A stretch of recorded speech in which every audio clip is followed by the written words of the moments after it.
Quando pensamos nos mistérios da chegada dos primeiros seres humanos ao continente americano, a pergunta que sempre nos vem à mente é como eles conseguiram cruzar o oceano e se expandir por regiões tão diferentes, desde geleiras canadenses até o litoral brasileiro. Mas também nos perguntamos sobre a relação entre os povos que dividiram territórios próximos, mas completamente distintos como os Andes e a Amazônia. Hoje, há muitas teorias sobre a origem dos primeiros habitantes da América, mas nenhuma delas é amplamente aceita como verdade absoluta.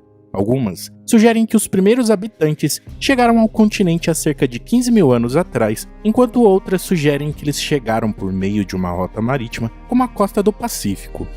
Quando aproximadamente 15 mil anos começam a derreter as calotas, abre um corredor e eles entram tanto pelo corredor quanto pela costa. E aí eles vão caminhando ou por barco pela costa até os Estados, até a América do Norte, ou por dentro e entram.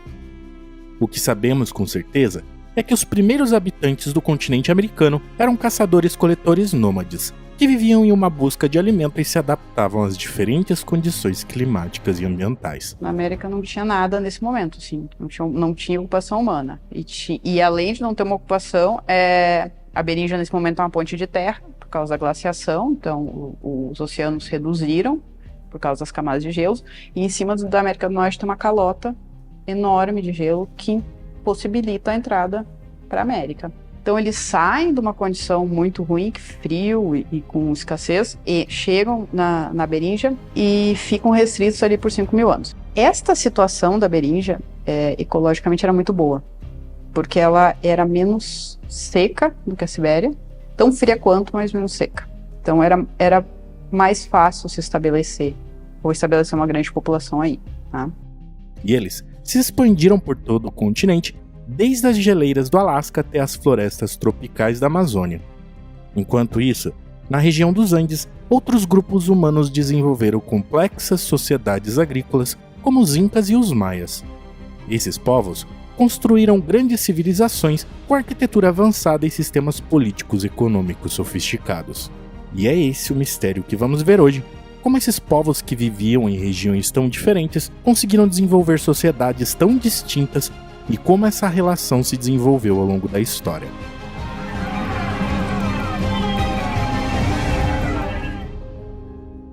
Nos últimos anos, temos visto um avanço significativo na compreensão da origem dos indígenas no Brasil, graças ao uso de técnicas avançadas de genética e biologia evolutiva. Um grupo de cientistas liderados pela geneticista Tabitha Hahnemeyer, do Departamento de Genética e Biologia Evolutiva do Instituto de Biociências da Universidade de São Paulo, tem sido responsável por muitos desses trabalhos. Os primeiros americanos que a gente fala, então, eles vivem da Ásia, seja de onde for, no norte, sul, param na Beringia. Eles chegam a cerca de 23 mil anos, ficam pelo menos 5 mil anos na Beringia, porque se eles tivessem entrado direto, eles seriam asiáticos, eles não seriam nativos americanos. Eles têm um tempo de diferenciação em que eles criam uma variabilidade autóctone, ou seja, uma variabilidade deles diferente dos outros continentes. A gente fala em primeiros americanos. São realmente os primeiros indivíduos que podem ser categorizados como uma população continental americana, há 12 e 15 mil anos. O evento aconteceu na Beringia e provavelmente todos os primeiros americanos, que são os beringianos, entraram na América carregando essa mutação e se dispersaram pelo continente. Eles publicaram vários estudos que mudaram significativamente o que sabia-se sobre as populações indígenas que habitavam o continente americano antes da chegada dos europeus no século XV e XVI. Os estudos genéticos realizados por eles mostraram que existem diferentes linhagens de indígenas americanos e que eles não são todos geneticamente semelhantes, ajudando a esclarecer como e quando eles chegaram ao continente. A gente quis dar ênfase em assinatura genética porque, se pensar nas populações continentais mundiais, seja América, Ásia, África e Europa e Oceania, as outras populações, principalmente África, Europa e Ásia, têm vários exemplos de seleção natural ao longo da história evolutiva. O que é esperado, porque são populações mais antigas, né? Pegar os artigos até 10 anos atrás, todos vão dizer que não tem seleção natural na América. Enfim, não é real, sabe? Acho que a genômica nos fez esse favor. Além disso, essas pesquisas também estão fornecendo mais informações sobre as relações entre diferentes grupos indígenas e como eles evoluíram ao longo do tempo, o que é de extrema importância para compreender a origem dos índios no Brasil. Com os avanços tecnológicos, é possível analisar e comparar a ancestralidade de diferentes indivíduos e grupos, permitindo que os cientistas entendam melhor como eles chegaram ao continente americano, como se expandiram por diferentes regiões e como se relacionavam um com os outros.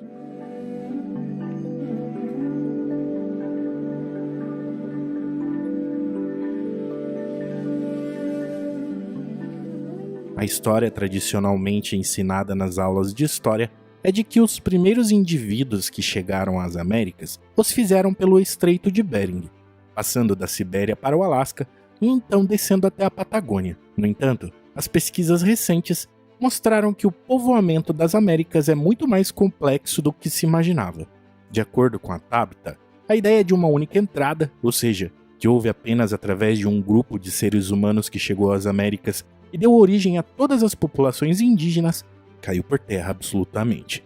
As pesquisas sugerem que houve vários trajetos diferentes em vários momentos diferentes para o povoamento do continente. No entanto, a maioria dos especialistas concorda que os primeiros habitantes do continente americano provavelmente chegaram por meios de fluxos migratórios da Ásia através da região conhecida como Beríndia. Essa região, que hoje é submersa, se conectava com as Américas e foi habitada por cerca de 10 mil anos. Com a mudança nas condições climáticas, como a inundação da Beríndia, essas populações foram forçadas a sair da região e se dirigiram para o que hoje conhecemos como Alasca e Canadá. Além disso, as terras americanas ofereciam mais recursos como caça e alimentos, o que pode ter sido uma motivação adicional para a migração. Em relação aos índios do Brasil, eles pertenciam a diversas tribos e culturas diferentes, cada uma com suas próprias características e tradições. No entanto, todos eles compartilhavam uma forte ligação com a natureza e com os recursos naturais do país.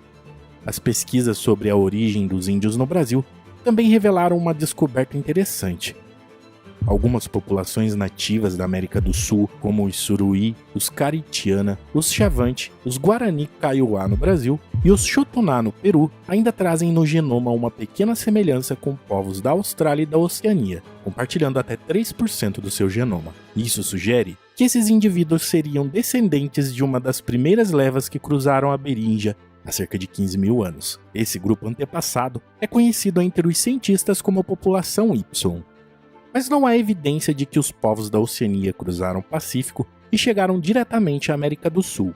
O que muito provavelmente aconteceu, segundo os dados mais recentes, é que essa migração ocorreu desses indivíduos para a Ásia e depois para a Beríndia.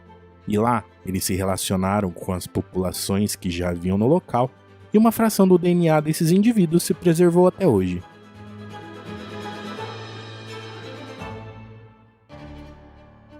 Por muito tempo acreditou-se que as dinâmicas populacionais eram muito diferentes na América do Sul. Por um lado, haviam grandes populações conectadas nos Andes que teriam dado origem a impérios como os Incas. Do outro, acreditava-se que os povos da Amazônia eram pequenos e isolados. Só que esses estudos mais recentes mostraram que essa teoria não se sustenta. Biólogos como Marco Araújo Castro e Silva, que faz parte da equipe da Tabitha, descobriram que a diversidade genética dos habitantes da Amazônia é muito maior do que se pensava, o que sugere que existiam grandes populações na região com milhões de indivíduos. Além de sugerir a existência de grandes populações na Amazônia, os estudos genéticos também vão ao encontro de outras áreas do conhecimento, como a arqueologia. O arqueólogo Eduardo Góes Neves, da USP, estima que antes da chegada dos europeus, a Amazônia abrigava entre 8 e 10 milhões de pessoas. Outro ponto interessante é que esses estudos também desmontam o mito da divisão Andes-Amazônia, que sugeria que os povos que habitavam essas duas regiões não se relacionavam. As análises genéticas mostram que isso não é verdade e que essas populações interagiam bastante entre si. Outra descoberta revelada também, bastante importante para a história dos povos indígenas no Brasil, é a chamada expansão tupi. De acordo com os pesquisadores, essa foi uma das maiores migrações da história da humanidade, onde os povos tupi saíram do noroeste da Amazônia e viajaram mais de 4 mil quilômetros para várias partes da América do Sul, em um período que durou mais ou menos 1000 anos.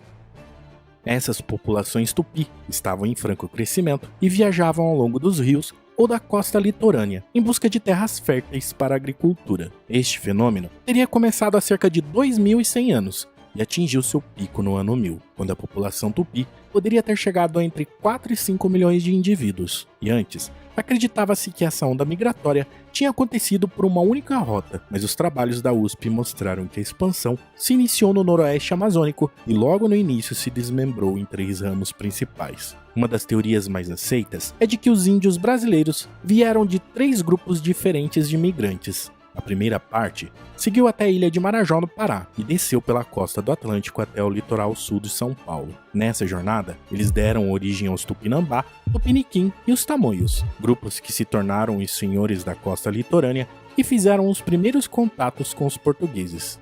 Um segundo grupo seguiu em direção ao sul na borda da Bolívia e do Paraguai, dando origem aos Guarani. Já o terceiro grupo seguiu para o oeste, na região da fronteira entre Brasil e Peru. É importante destacar que essas sociedades indígenas não tinham acesso à metalurgia ou exércitos organizados e se locomoviam em grandes grupos e, conforme encontravam outros indivíduos, lutavam ou desviavam seu caminho. Apesar da dominação dos tupis sobre outros grupos indígenas, os pesquisadores explicam que a situação mudou com o tempo, e uma evidência disso veio da Amazônia peruana, onde é possível encontrar o povo Cocama, que há gerações fala tupi.